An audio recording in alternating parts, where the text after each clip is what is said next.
அக்கா தமிழிசை தான் சொன்னாங்க தமிழ்நாட்டு அரசியலில் வெற்றிடம் ஏற்பட போகிறதுனாங்க. எனக்கு ஆச்சரியமாயிருச்சு, எப்படி இவங்களுக்கு முதல்ல தெரிஞ்சுன்னு. அப்புறம் நினைச்சேன், சரி இவங்க டாக்டர் அப்போலோ டாக்டர் பேசியிருப்பாங்க போல தெரியும் நினைச்சேன். 3 மாசம் கழிச்சு திருமதி சசிகலா முதல்வரா பொறுப்பேற்க வேலைகள் நடந்துகிட்டு இருக்கும்போது அக்கா தமிழிசை தான் முதல்ல சொன்னாங்க, வழக்கு தீர்ப்பு வந்துடட்டுமே அதுக்கப்புறம் முடிவு எடுத்துக்கலாம்னாங்க. மதிப்பிற்குரிய அம்மா தமிழிசை அவர்கள், கடல்ல கொட்டின எண்ணெயை வாணிக்கு தள்ளி ஊத்துறதா மிகப்பெரிய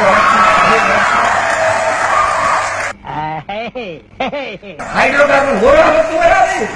நாங்க பூமிக்கு உள்ள போய் காற்று மட்டும் அப்படியே வந்துருவோம். முதல்ல இவர்களை எல்லாரையும் ஒழிக்கணும், அதான் ஒரே வழி.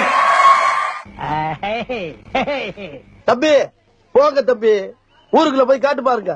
நாங்க அடி வாங்காத ஏரியாவே கிடையாது. எவ்வளவு அடி வாங்கினாலும் சத்தமே வராது, ஓடுனது கிடையாது. நீ என்னமோ 2 அடி அடிச்சுட்டு பெருசா பீத்துற.